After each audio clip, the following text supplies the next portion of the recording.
हाँ भाई, आज अपन बात करेंगे द्रव्य तरंग सिद्धांत से बोहर के क्वांटम संबंध का स्पष्टीकरण। द्रव्य तरंग सिद्धांत से द्रव्य तरंग सिद्धांत से बोहर के क्वांटम सिद्धांत का स्पष्टीकरण। देखो, सबसे पहले मैं बात करना चाहूँ द्रव्य तरंग सिद्धांत क्या है। डी ब्रोगली की परिकल्पना। डी ब्रोगली की परिकल्पना क्या होती है? प्रत्येक द्रव्य कण से संबद्ध एक तरंग होता है जिसकी तरंग दैर्ध्य उसके संवेग के व्युत्क्रमानुपाती होती है। Lambda is directly proportional 1/p। Lambda बराबर h/p। ये कौन है? द्रव्य तरंग सिद्धांत हो गया। वो बोल रहा है बोहर का क्वांटम सिद्धांत क्या है? MBR बराबर NH/2। बोहर की जो द्वितीय परिकल्पना थी वो बोहर का क्वांटम सिद्धांत है। तो वो बोल रहा है द्रव्य तरंग सिद्धांत से, मतलब डी ब्रोगली की परिकल्पना से बोहर के क्वांटम सिद्धांत का स्पष्टीकरण। यहाँ पर स्पष्ट बोहर स्पष्टीकरण किस प्रकार करता है आप देखो। बोहर ने बोला ये नाभिक के चारों ओर वृत्ताकार मार्ग में कौन चक्कर लगा रहा है? इलेक्ट्रॉन। जब इलेक्ट्रॉन नाभिक के चारों ओर वृत्ताकार मार्ग में चक्कर लगा रहा है तो इस इलेक्ट्रॉन से संबद्ध कोई तरंग होगी। यदि यह इलेक्ट्रॉन ऊर्जा का उत्सर्जन ना करे, अपनी ऊर्जा में कमी ना करे, तो एक स्थायी वृत्ताकार कक्षा में चक्कर लगाएगा। जब इसकी ऊर्जा में उत्सर्जन नहीं हो रहा है तो ऊर्जा में कोई कमी नहीं होगी, और जब ऊर्जा में कोई कमी नहीं होगी तो श्योर एक स्थायी वृत्ताकार कक्षा में चक्कर लगाएगा। और जब स्थायी वृत्ताकार कक्षा में चक्कर लगाएगा तो क्या होगा? इससे रिलेटेड कोई तरंग होगी, और वो तरंग कैसी होगी? अप्रगामी तरंग होगी। अप्रगामी तरंग क्यों होगी? क्योंकि इस कण की, इस इलेक्ट्रॉन की ऊर्जा में कोई कमी नहीं हो रही।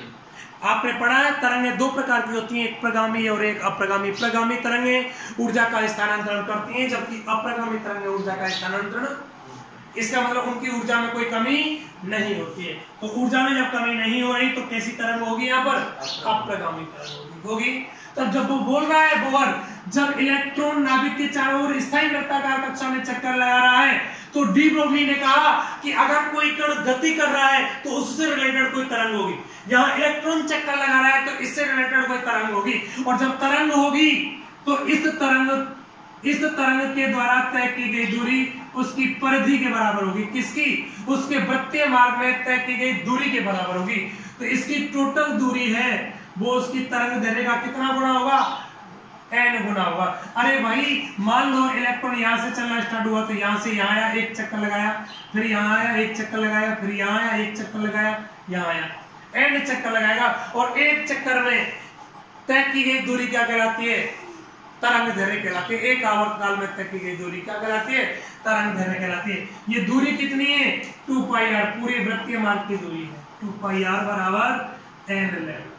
एक्चुअली आपने पढ़ा है लैम्बडा बराबर क्या होता है? h/p, और p बराबर क्या होगा आपके पास? mv।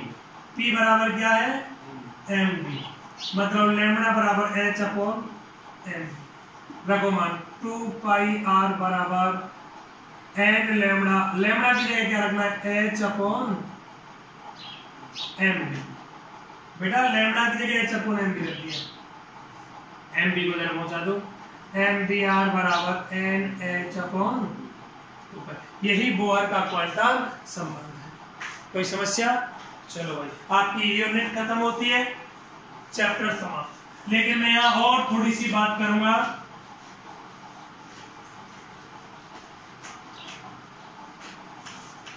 थोड़ी सी बात क्या है आपके पास में? आप पढ़ रहे थे हाइड्रोजन स्पेक्ट्रम में उत्सर्जित तरंगों की तरंग दैर्ध्य। Hydrogen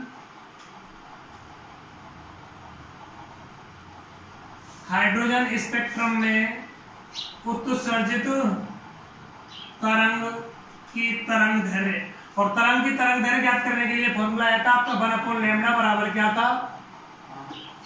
r × 1/n1² minus 1/n।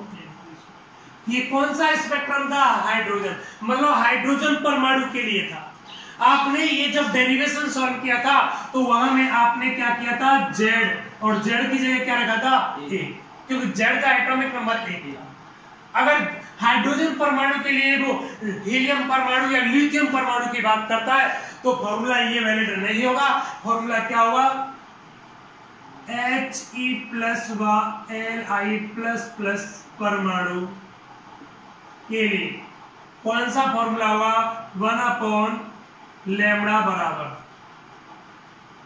क्या आएगा, z² r into 1/n1² minus 1/n2, जिसका अध्ययन किसी क्वेश्चन में करेंगे, बुक में पीछे क्वेश्चन दे रखा है, ठीक है ना। वहां आपके पास में लिथियम परमाणु देगा तो z की जगह कितना आ जाएगा, 3, हीलियम देगा तो z की जगह कितना आ जाएगा, 2। यहाँ तो हाइड्रोजन दिया था तो z की जरूरत ही नहीं है, क्योंकि z का मान कितना रहेगा, 1 रहेगा। एक बात तो ये हो गई आपका 1 स्टार, और 1 स्टार और आपके पास में रहेगा जब कोई इलेक्ट्रॉन उच्च ऊर्जा स्तर मतलब nवें कोश से कहां संक्रमित होता है, मूल ऊर्जा स्तर में संक्रमित होता है, तो उस इलेक्ट्रॉन के द्वारा उत्सर्जित तरंग की तरंग दैर्घ्य ज्ञात करने के लिए उत्सर्जित तरंगों की तरंग संख्या ज्ञात करने के लिए फॉर्मूला होता है n × n-1/2। ठीक, कोई समस्या, बात खत्म, चैप्टर खत्म। कल हम डिस्कस करेंगे 15वां चैप्टर कौन सा होगा आपके पास में, नाविक। Thank you.